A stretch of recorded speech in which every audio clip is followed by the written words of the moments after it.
Hey, welcome to Ask a Coach. I'm your life coach, Deb Penner with Drops in the Bucket. And in these segments, we take real questions from real people and we dish out some real coaching. So this question is from Hillary, and Hillary is wondering, what is the best way to instill a new habit? Is it all at once or more gradually?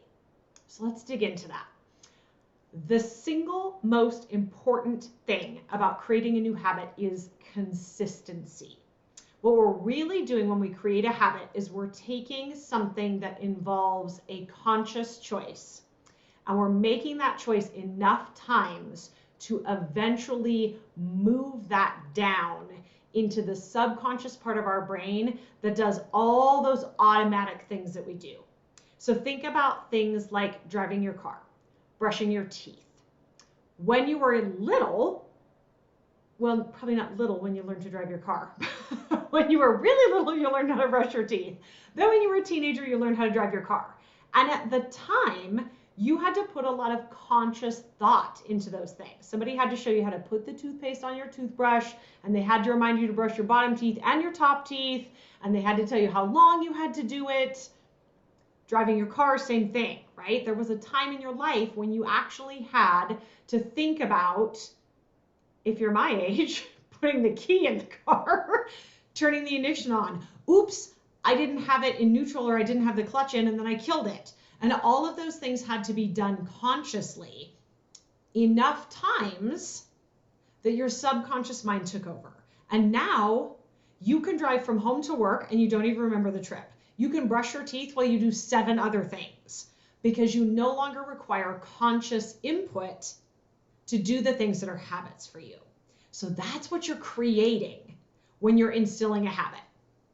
Consistency in your practice of whatever it is you're trying to make into a habit is what's gonna make that switch. So the most important thing is, what can you do right now consistently? So that's the first and most important question for you to ask yourself. After that, you might want to take some time to consider how motivating is challenge for you, or how demotivating is challenge for you. If challenge really drives you, if you like things that feel hard, then take a look at this lump sum of this behavior that you want to make a habit and pick a portion that feels kind of challenging. But if that's not true for you, if being challenged demotivates and frustrates and discourages you, don't do it. So if we put this new behavior, implementing the whole thing on a 1 to 10 scale of, this feels easy. 1, I'm already doing that, in which case you don't need this video. 10, that's so hard I don't think I can make it happen. If you really love challenge, shoot for something in the 7 or 8 department. And maybe that looks like taking on the whole thing at a time, or maybe it looks like breaking it down, but this is what's going to help you decide how much to break it down. On the flip side of that coin, if you're not down with challenge, if you don't like things to be hard, I would recommend staying away from something that feels like no challenge. Because again, that feels like something you can already do. But don't pick anything above a 4.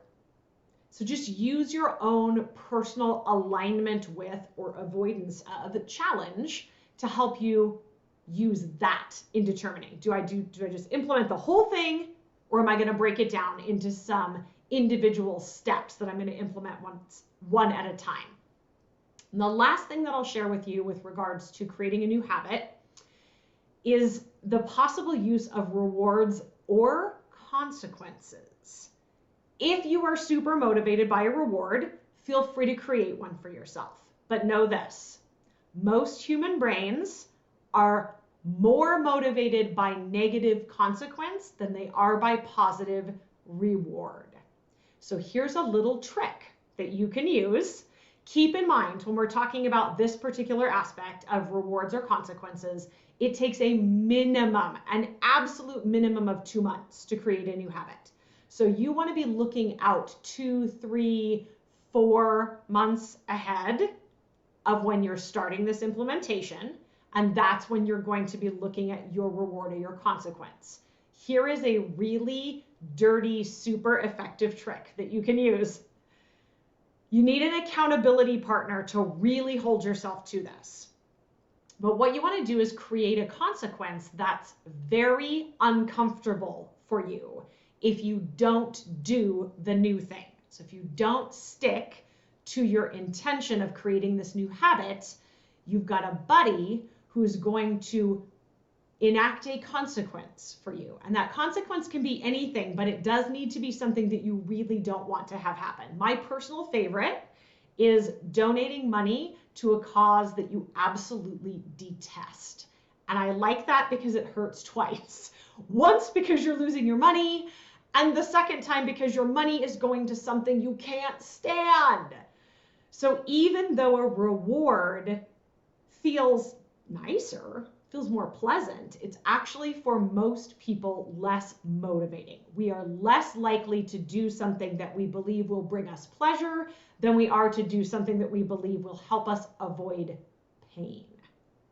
So I hope those things are helpful to you in considering the best way for you personally to approach starting a new habit.